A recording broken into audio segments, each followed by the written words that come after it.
The 200 length simple moving average is the most important indicator in stock trading. You spend countless hours studying trading strategies, and that's great, but all it really ever comes down to is you can trade any strategy you would like above this line and you're going to make money. You can trade any strategy you like below this line and you're likely going to lose money. Throughout this video, I'm going to show you a handful of real strategies utilizing the 200 simple moving average to prove this point. I just want to start with a very simple one first to get the ball rolling. All this strategy is doing is buying when the current candle closes lower than the lowest low value out of the last 15 bars, selling when the current candle closes greater than the highest high value out of the last 15 bars. A simple price action, buy the dip, sell the rip strategy. And of course, here on the S&P 500 ETF, it's profitable. The S&P 500 has been extremely bullish basically forever.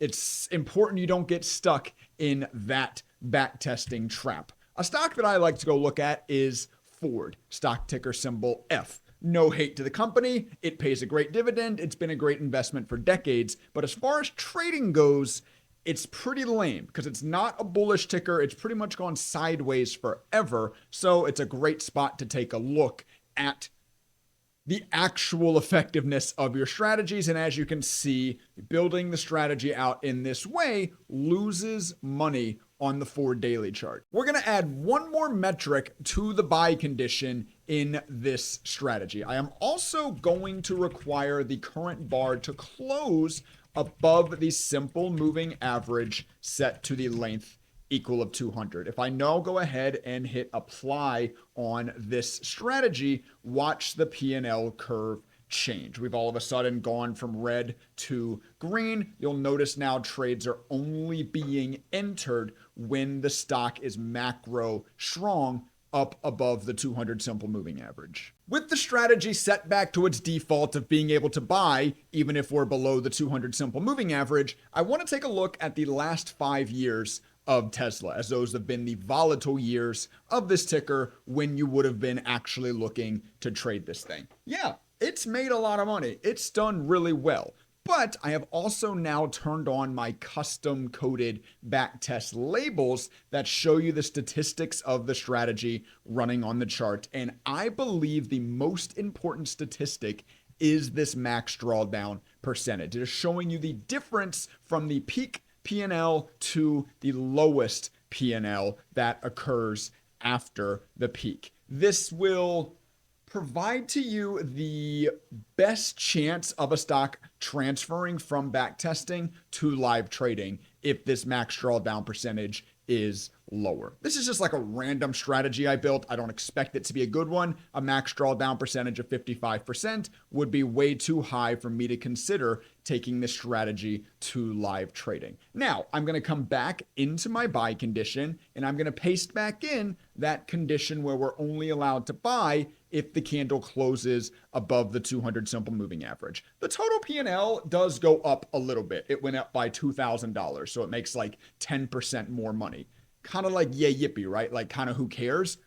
What's vital and what's important to take note of here, the max drawdown percentage went from 55% now to only 25%. Not attempting to buy below the 200 simple moving average saved you so much drawdown in your portfolio. We're about to move into the important part of this video, looking at some real strategies past that simple example. I just want to let you know before we do that if you're interested in any of the strategies you're about to see, or including that custom backtest label study that you just previously saw, they, alongside over 150 other custom thinkorswim codes, are available on my website, daytradingstrategies.net. It will be linked in the description down below this video, and there's even a handful of free codes you can go check out and import right now. So at least go take advantage of that, read the reviews, decide if it's something that can help accelerate your personal trading journey. Now here on this chart is my actual reversal trading strategy, one that I actually trade. The premise here is that I want to buy strong stocks on dips. So I identify that strong stock by, of course, the point we're covering in today's video. The stock must be above the 200 length simple moving average. We're running this on SPY, the S&P 500 ETF. You can see max drawdown of only 3%. That is absolutely lovely. If I now hop into the source code of my reversal swing trading strategy and I remove that metric of the price needing to be greater than the 200 simple moving average from my buy condition, if we go ahead and run this, someone out there is going to make note, yes, the total P&L goes way up. I want you to make note of a couple of things with that. One, it takes almost double the amount of trades, so no doy, the total P&L goes up. And two, just this is hard to explain to someone that's never seen it, but as someone that's now been using code to backtest for over 5 years, the total P&L is almost pointless. It is very easy to make a strategy that has a huge total P&L. I promise you, this is the number you need to focus on for likelihood of strategy translating from backtest to live trading, which is what actually matters, right? Who cares if your backtest makes a lot more money if it translates worse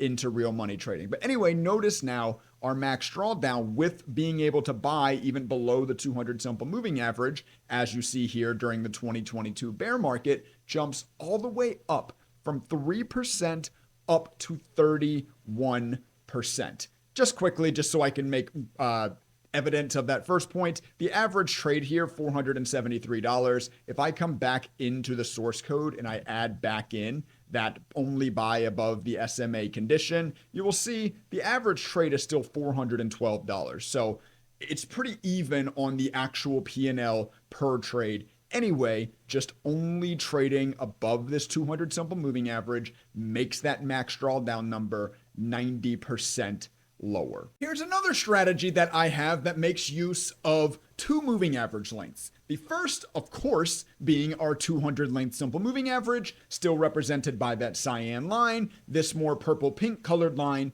is the 50 length simple moving average. The strategy buys when the current candle closes above the 200 simple moving average. It sells when the current candle closes below the 50 simple moving average. If I come in and hop into the settings of this strategy and I were to try to change this, like let's say instead of the buy being the 200, let's make the buy the 50 and the sell a shorter length. We'll just go with 20. The sell is really not that important. The importance here is let's try buying above the 50 length moving average instead of the 200. So a much quicker moving average. Once again, take note of the statistics of the strategy at 200. Before I hit apply here, the max drawdown is at 13%, total P&L 54,000. Go ahead and hit apply. The max drawdown, as expected, jumps up to 52%.